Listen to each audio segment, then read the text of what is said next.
Hello everyone, welcome to the सरकारी job channel. So SSC की तरफ से यानी स्टाफ सिलेक्शन कमीशन की तरफ से stenographer grade C and D का नोटिफिकेशन आउट कर दिया गया है। तो जिन्होंने भी चैनल को सब्सक्राइब नहीं किया, चैनल को सब्सक्राइब ज़रूर कर दीजिए। आपका एक subscribe is very important for me, क्योंकि मैं बहुत ही शॉर्ट वीडियो में ट्राई करती हूँ कि आपके लिए अच्छी अच्छी इन्फॉर्मेशन लेकर आऊँ और आपके सारे डाउट क्लियर करूँ। अभी वीडियो में भी और बाद में भी आप मुझसे जो भी चीज़ पूछेंगे तो आपको कमेंट में रिप्लाई ज़रूर मिलेगा। तो जैसा कि मैंने आपको बताया कि आपके जो stenographer grade C and D की वैकेंसीज रिलीज़ कर दी गई हैं, ठीक है। उस पर 26 से आपके फॉर्म शुरू हो गए, यानी 26 जुलाई से आपके फॉर्म शुरू हो गए और 17 अगस्त लास्ट डेट है, ठीक है। 18 अगस्त है आपकी फ़ी पेमेंट करने की लास्ट डेट। और विंडो करेक्शन फॉर्म जो है ये भी ओपन होंगे 27 अगस्त से लेकर 28 अगस्त, एक दिन के लिए, पूरा 2 दिन के लिए, ठीक है। सीबीटी आपका जो टेस्ट होगा कंप्यूटर बेस्ड, वो अक्टूबर और नवंबर में लिया जाएगा।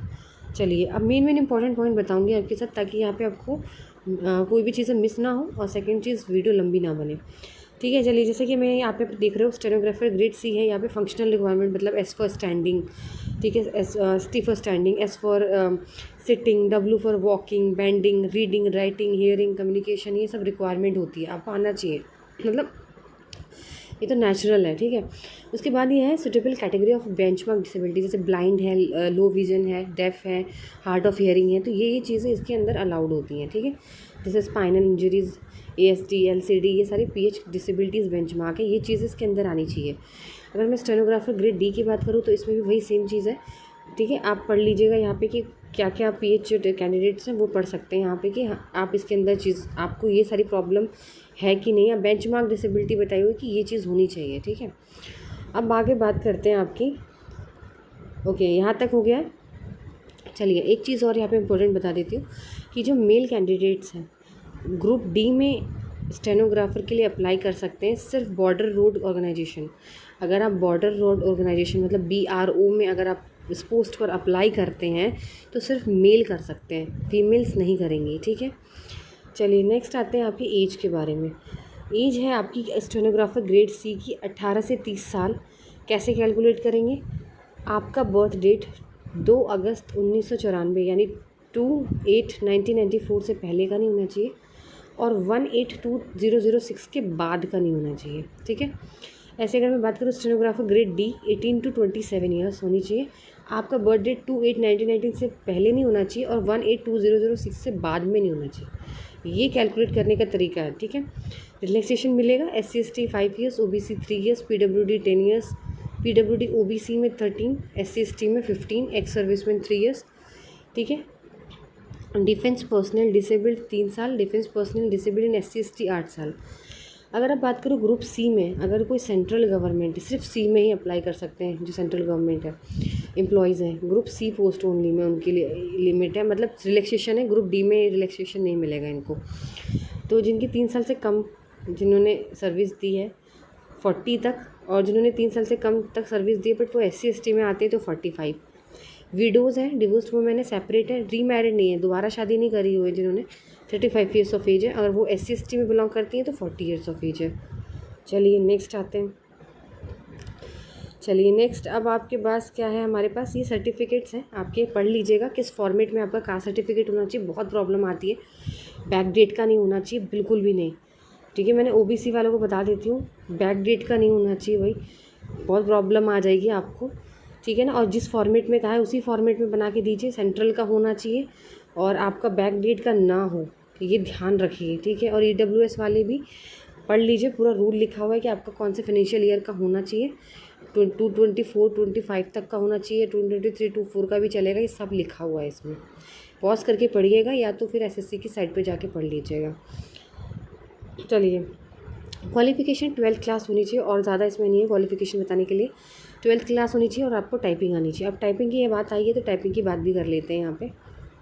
पहले फ़ीस की बात कर लेते हैं। 100 रुपये फ़ीस है। बाकी वुमेन कैंडिडेट है, SC/STs है, PWD है, ESM, उनके लिए कोई भी यहाँ पे फ़ीस नहीं है, ठीक है। चलिए नेक्स्ट बढ़ते हैं, ठीक है। अब बात करते हैं ये सेंटर्स दिए हुए हैं आपके, एग्जामिनेशन सेंटर कहाँ कहाँ पर पड़ेगा, ठीक है। इसके बाद आपका सिलेबस आता है। जनरल रीजनिंग आएगी 50 क्वेश्चन 50 नंबर के, GA 50-50, marks 50 questions, English language 100-100। 2 घंटे का टाइम मिलेगा और 40 मिनट एक्स्ट्रा मिलेंगे PH कैंडिडेट्स को। नेगेटिव मार्किंग होगी 0.25 की। ये सिलेबस दिया हुआ है। अब टाइपिंग के ऊपर आ जाते हैं। टाइपिंग में अगर आप जैसे चाहे इंग्लिश ले रहे हो या हिंदी ले रहे हो, जो भी आप चूज़ करते हो अपने एप्लीकेशन फॉर्म में, आप लिखोगे वहाँ पे कि आपको कौन से में लेना है, तो आपको 1 डिक्टेशन फॉर 10 मिनट्स दिया जाएगा, ठीक है। एक डिक्टेशन आपको 10 मिनट में, यानी इसका मतलब आपको करना है 100 वर्ड्स पर मिनट की स्पीड होनी चाहिए आपकी सी के लिए, ग्रेड सी के लिए, और ग्रेड डी के लिए होनी चाहिए 80 वर्ड्स पर मिनट, ठीक है। यहाँ पे देखिए टाइम ड्यूरेशन दिया हुआ है। स्टेनोग्राफर ग्रेड डी इंग्लिश में 50 मिनट्स दिए जाएंगे और पीएच कैंडिडेट्स को 70 दिए जाएंगे, ये पीएच कैंडिडेट्स के लिए है। स्टेनोग्राफर डी हिंदी में है तो 65 आपके लिए है, 90 पीएच कैंडिडेट्स के लिए।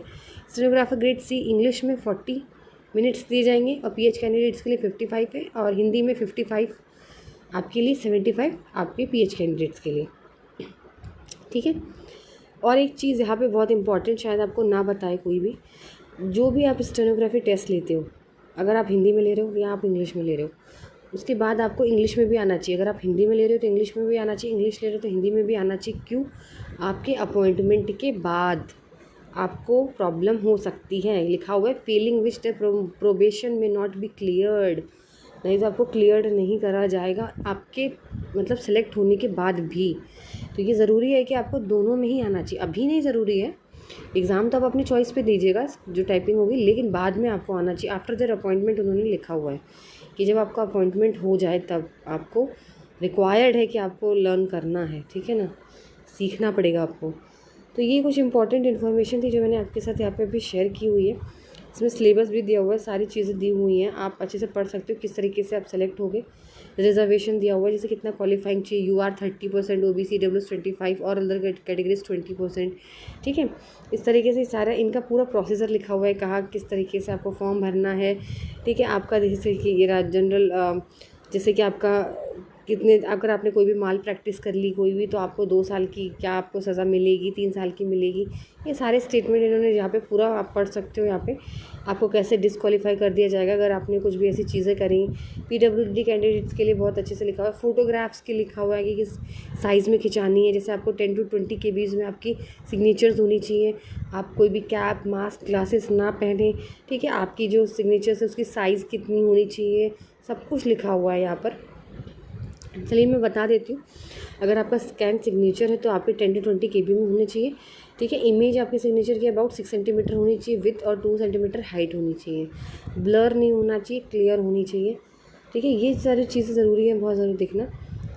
और चलिए ये थी इम्पॉर्टेंट चीज़ें, और आपको अगर और भी कोई डाउट है तो आप मुझसे पूछ लीजिएगा, और आप जाके नोटिफिकेशन पढ़ लीजिएगा। अगर वीडियो अच्छी लगी तो लाइक एंड शेयर ज़रूर कीजिए और चैनल को सब्सक्राइब करें।